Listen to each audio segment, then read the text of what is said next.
رمضان قرآن کا مہینہ ہے۔ اس میں قرآن مجید کو پڑھنا سمجھنا انتہائی افضل عمل ہے۔ رمضان کے ثمرات سمیٹنے اور اس کی اصل روح پانے کے لیے ہم انشاءاللہ اس ماہ مبارک میں روزانہ تراویح میں پڑھے جانے والے پارے کا ترجمہ ٹیکسٹ اور آڈیو میں نشر کریں گے تاکہ آپ کو قرآن سمجھنے میں آسانی پیدا ہو۔ آمین۔ اعوذ باللہ من الشیطان الرجیم، بسم اللہ الرحمن الرحیم۔ یا ایہا الذین آمنوا کتب علیکم الصیام کما کتب علی الذین من قبلکم لعلکم تتقون۔ اے لوگوں جو ایمان لائے ہو، تم پر روزے فرض کر دیے گئے ہیں جس طرح تم سے پہلے انبیاء کے پیرووں پر فرض کیے گئے تھے۔ اس سے توقع ہے کہ تم میں تقوی کی صفت پیدا ہوگی۔ ناظرین کرام، ہم اپنی زندگی میں بہت سے سفر کرتے ہیں۔ ہم ہر سفر کی تیاری سفر کے آغاز سے پہلے کرتے ہیں۔ رمضان ہماری زندگی کا اہم ترین سفر ہے۔ تزکیہ کا سفر، رشد و ہدایت کا سفر، تقوی اور پرہیزگاری کا سفر۔ اس سفر کی تیاری اگر ہم رجب اور شعبان ہی میں کر لیں تو اس بابرکت سفر کا آغاز پوری یکسوئی کے ساتھ پورے اطمینان سے ہو سکتا ہے۔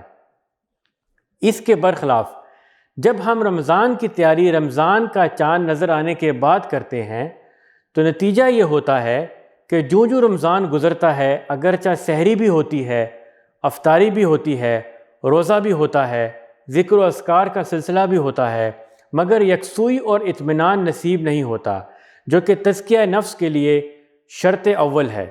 شعبان کے ان باقی ماندہ دنوں کو رمضان کی تیاری کے لیے بھرپور انداز میں استعمال کیجیے تاکہ آپ رمضان کی برکتوں سے حقیقی معنوں میں مستفید ہو سکیں اور عید کی اصل روح کو بھی پالیں۔ استقبال رمضان کے حوالے سے چند باتوں کا اختصار سے ذکر کروں گا۔ سب سے پہلی بات کہ ہمیں اپنے معاملات کا احتسابی جائزہ لینا ہے، اپنی زندگی کا محاسبہ کرنا ہے کہ میں نے پورا سال کیسے گزارا، سال کا کتنا حصہ اطاعت و فرمانبرداری میں گزارا اور کتنا حصہ اللہ نہ کرے نافرمانی میں گزارا، اور پھر سچے دل سے توبہ کر کے آئندہ کی زندگی میں فرمانبرداری کا عہد کرنا ہے۔ اس مہینے کے استقبال کے لیے ہمیں چاہیے کہ ہم اپنے آپ کو اس مہینے کے لیے دوسرے کاموں سے فارغ کر لیں۔ 11 مہینے ہم زندگی کے بکھیڑوں میں الجھے رہتے ہیں، کم از کم 1 ماہ تو خالصتاً اللہ کی یاد میں بسر کرنا چاہیے، یا اس ماہ مبارک کے زیادہ تر اوقات یا جتنا زیادہ ہو سکے اللہ کی عبادت میں صرف کرنا چاہیے۔ پورا سال اگر نمازوں میں بے قاعدگی رہی تو رمضان کی آمد سے پہلے نمازوں کو باقاعدہ بنائیں۔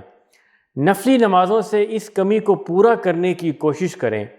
اگر پورا سال قرآن پڑھنے کی توفیق نہیں ہوئی تو رمضان کے آمد سے پہلے قرآن سے رشتہ جوڑیں، ترجمہ و تفسیر سے قرآن کا مطالعہ کریں، حقوق اللہ میں جو کوتاہیاں ہوئیں انہیں یاد کریں، استغفار کریں اور ان سے بچنے کا پکا ارادہ کریں۔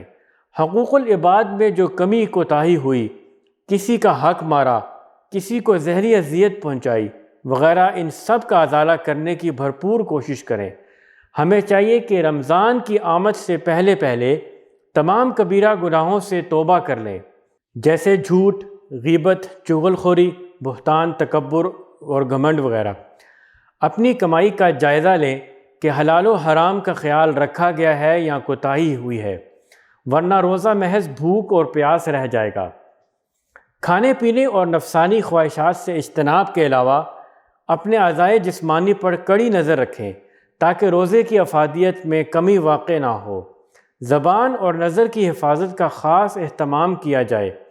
ویسے تو مجھ پر اور آپ پر ہر وقت توبہ استغفار کرتے رہنا واجب ہے، لیکن رمضان کی آمد سے پہلے اللہ عز و جل سے اپنے قصوروں کی معافی طلب کرنا لازم ہے۔ شعبان کو شہر توبہ کہا گیا ہے، اس لیے اس ماہ میں کثرت سے توبہ استغفار کی جائے۔ رسول اللہ صلی اللہ علیہ وسلم نے فرمایا، اے لوگوں، اللہ سے توبہ کرو، میں تو دن میں 100 بار توبہ کرتا ہوں۔ اسی طرح اگر نمازوں میں کہیں کمزوری ہے تو اسے رمضان المبارک کے آنے سے پہلے دور کر لیا جائے۔ یہ ذہن بنائیں کہ ہمیں زیادہ سے زیادہ وقت عبادات میں صرف کرنا ہے، اور بہترین عبادت نماز ہے۔ فرض کے ساتھ ساتھ نوافل کا بھی بکثرت اہتمام کرنا ہے۔ فجر سے کچھ دیر پہلے اٹھ کر تہجد کے اہتمام کی کوشش کیجیے۔ قرآن مجید میں رب کی رحمت کا امیدوار اس شخص کو کہا گیا ہے جو نیند توڑ کر اللہ کے حضور حاضر ہو۔